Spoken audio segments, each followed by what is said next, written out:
Tonight's news focus: stable politics drives comprehensive development in Sarawak. Strong federal-state relations accelerate progress and development in Sarawak. Prime Minister chairs 2025 Special Sarawak Development Meeting.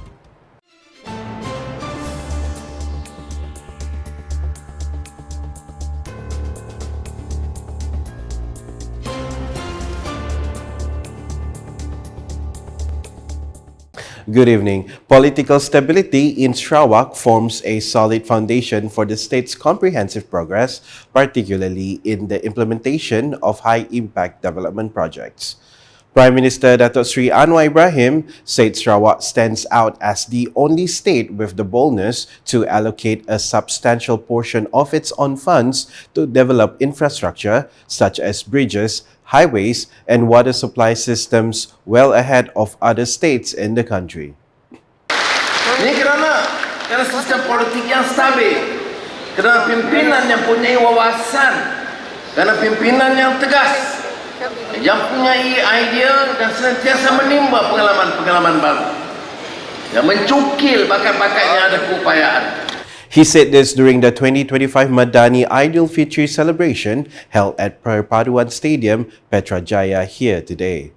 The Prime Minister also extended his appreciation to Sarawak Premier Datuk Patinggi Tan Sri Dr. Abang Abdul Rahman Zohari Tun Datuk Abang Openg for his capable and consistent leadership in steering Sarawak towards greater progress. In his speech, Datuk Sri Anwar reaffirmed his full support for Sarawak's development direction, especially in the rapidly growing energy and gas sectors, which he noted have made significant contributions to the people's well-being. Seperti mana di Sarawak tadi diberikan taklimat tentang hala 7 negeri dari segi tenaga, gas, ada keupayaan. Yang keupayaan itu untuk apa? Untuk bangunkan negeri, untuk adakan prasarana baru, adakan pusat-pusat latihan dan pendedahan keterampilan bagi anak-anak muda. He also praised the proactive approach taken by the Sarawak government, which does not rely solely on federal approvals but instead utilizes state funds to expedite the implementation of projects for the benefit of the people. Sebagai bapa, bila lihat dengar anak-anaknya laju kerja, ada idea baru, bawa kemudahan dari kita dalam kerajaan persekutuan, tentulah jawab apa? Alhamdulillah, teruskan dengan usaha-usaha yang baik itu. Dan ini yang kita sambut tadi, pandangan dan cadangan daripada Kerajaan Negeri Sarawak. Datuk Sri Anwar further emphasized that political stability and the ability to engage in open and constructive negotiations between the state and federal governments are crucial factors in ensuring that Sarawak's development remain unhindered and continue to move forward. At the same event, Sarawak Premier Datuk Patinggi Tan Sri Dr. Abang Abdul Rahman Zohari Tun Datuk Abang Openg said the strong bilateral relationship between the Sarawak government and the federal government has been a key driver of progress and development across the region. He said that all engagements and negotiations held thus far with the federal government under the leadership of Prime Minister Datuk Sri Anwar Ibrahim have been well received and fully supported. Apa yang penting, keutuhan ekonomi negara kita dengan pimpinan yang mantap. Saya bagi pihak rakan-rakan mengucap terima kasih. Thank you, sir, for the deliberation that we had just now.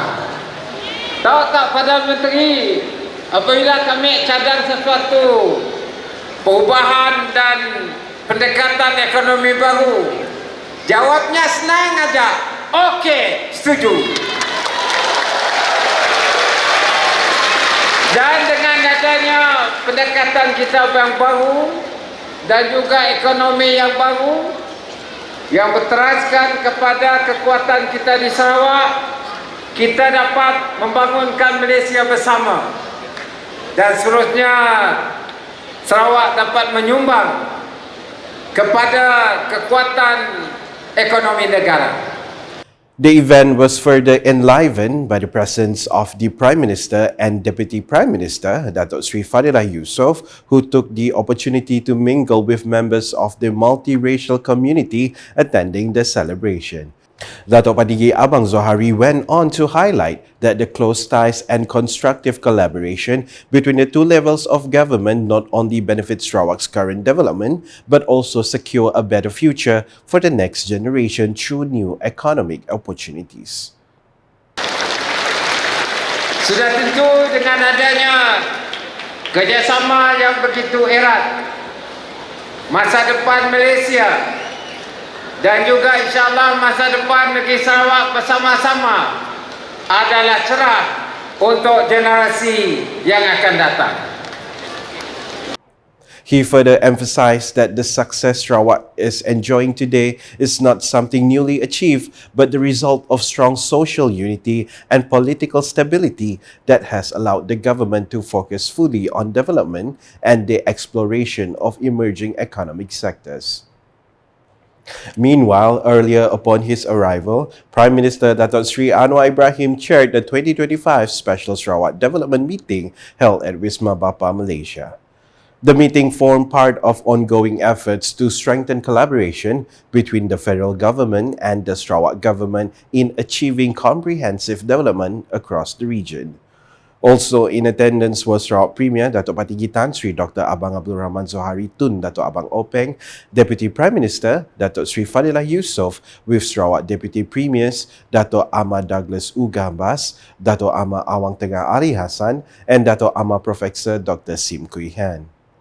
Joining them were members of the Sarawak Cabinet, Sarawak Secretary Datuk Ahmad Muhammad Abu Bakar Marzuki, Sarawak Deputy Ministers, Sarawak Deputy Secretary Economic Planning and Development Datuk Sri Dr. Muhammad Abdullah Zaidel, Sarawak Deputy Secretary Operation Datuk Hee Chang Ki, as well as senior government officials. The meeting commenced with a presentation on the Sarawak Gas Roadmap (SGR) by Petroleum Sarawak Berhad Petros Chief Executive Officer Datuk Janin Giri. During his presentation, Datuk Janin outlined strategic plans to develop Sarawak's gas sector, which includes efforts to increase natural gas production capacity, expanded energy infrastructure, and promote downstream investments to reinforce Sarawak's position as a leading regional energy hub. This was followed by a briefing from Sarawak Financial Secretary Datuk Sri Dr. Wan Lis Osman Wan Omar, who presented on the role of the Development Bank of Sarawak, DBOS. Datuk Sri Dr. Wan Lis Osman highlighted how DBOS contributes to regional economic development by financing strategic projects that deliver direct benefits to the people of Sarawak, particularly in infrastructure, education, and entrepreneurship. The meeting concluded with a symbolic exchange of mementos as the Sarawak Premier presented a souvenir to the Prime Minister in appreciation of his presence and support. Sarawak's resounding policy practice based on renewable green energy as a new economic resource received recognition from the World Economic Forum (WEF) recently. Sarawak Premier Datuk Patinggi Tan Sri Dr. Abang Abdul Rahman Zohari Tun Datuk Abang Openg revealed that this recognition simultaneously positioned this region as one of the economic powers with great potential in Asia Pacific. Seorang pegawai tertinggi World Economic Forum di Switzerland berjumpa saya 2 bulan yang lepas dan setidaknya dapat melihat di Asia Pasifik tu kawasan yang akan mempunyai potensi ialah Malaysia dan Malaysianya adalah Sarawak. Tu bukan saya yang madah tu World Economic Forum di Davos di Switzerland setidaknya buat kajian yang anggap dasar kita di Sarawak tu ialah dasar yang mempunyai potensi. He said this when speaking at the Gedong District Ramah Tamah Aidilfitri 2025 held at a hotel here on Friday. He added that this recognition includes Bintulu, which is now on the world's radar as one of the 4 low-carbon industrial clusters globally, making the district the only one in Malaysia to receive such recognition from the WEF. Following this, Datuk Patigi Abang Zohari, who also served as the Gedong Assemblyman, emphasized the importance of unity among all parties in Sarawak, urging them to harness existing strengths while embracing fresh ideas to propel the region to greater heights.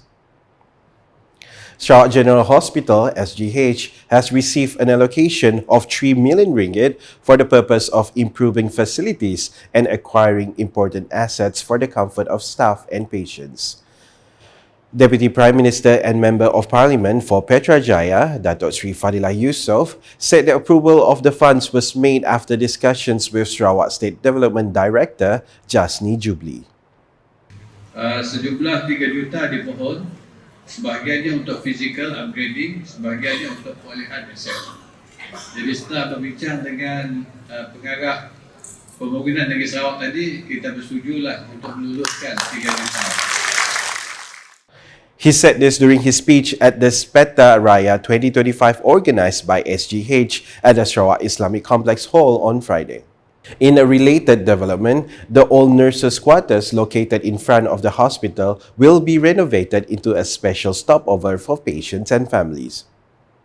Boleh kata what you call it, macam rumah singgah lah, anjung kasih untuk kegunaan pesakit dan juga mungkin family yang perlu singgah sementara nak menjaga keluarga mereka yang membuat rawatan.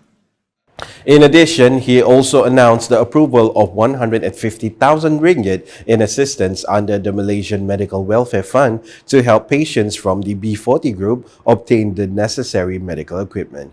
While at the same time, he is also ready to assist with additional needs related to the construction of the Al-Mustashfa Mosque at the SGH.